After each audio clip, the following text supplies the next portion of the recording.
So joint రిప్లేస్మెంట్లో మనకి bearings అనేది ఒకటి ఫిమరల్ కాంపోనెంట్ అనేది టిబియల్ కాంపోనెంట్ అనేది మధ్యలో ఒక బేరింగ్ అనేది పాలీఇథిలీన్ అంటాము.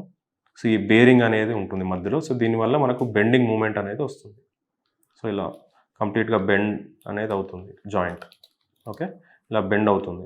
సో దీంట్లో కాంపోనెంట్స్లో మనకు మెటీరియల్ అనేది కొంచెం చేంజ్ ఉన్నాయి. ఏంటంటే ఒకటి కోబాల్ట్ క్రోమియం అనే మెటీరియల్, ఆర్ ఇలా కనబడుతుంది కదా, ఇది గోల్డ్ నీ అంటాము. గోల్డ్ నీ అంటే ఇట్రియం నియోబియం నైట్రైట్ కోటింగ్ అంటాము. సో ఇది గోల్డ్ నీ అంటాము, టైటానియం అనుకోవచ్చు ఆల్మోస్ట్. ఇంకోటి ఆక్సినియం నీ అంటాం. ఇట్ ఇస్ అన్ ఆక్సిడైజ్డ్ జిర్కోనియంతో మేడ్ ఉంటుంది. సో దీని అడ్వాంటేజెస్ ఏంటంటే కోబాల్ట్ క్రోమియం కొంతమంది మెటల్ అలర్జీ, గోల్డ్ వేసుకుంటే ఏమన్నా అలర్జీ వచ్చిన వాళ్ళకి పడదు కొంచెం మెటల్. సో వాళ్ళకి ఈ గోల్డ్ని కానీ ఆక్సినియం కానీ కొంచెం హెల్ప్ అవుతుంది. సో లాంగిటివిటీ ఎన్ని రోజులు వస్తుంది అంటే almost 90% of the members 20 years వరకు, 25 ఇయర్స్ వరకు 90% బాగానే ఉంటారు. 30 ఇయర్స్ వరకు 80% ఆఫ్ ది జాయింట్స్ బాగానే ఉంటాయి. సో 20-25 ఇయర్స్ అయితే మినిమం వస్తాయి. 30 ఇయర్స్ రావచ్చు, 35 ఇయర్స్ రావచ్చు, 40 ఇయర్స్ కూడా రావచ్చు ఇంప్లాంట్ అనేది.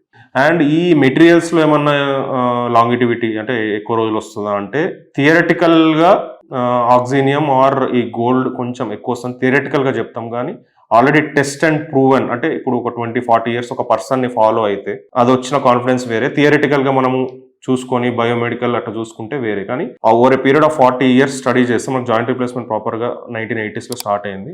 ఓవర్ ఏ పీరియడ్ ఆఫ్ 40-50 ఇయర్స్లో చూసుకుంటే మూడింటికి పెద్ద తేడా లేదు.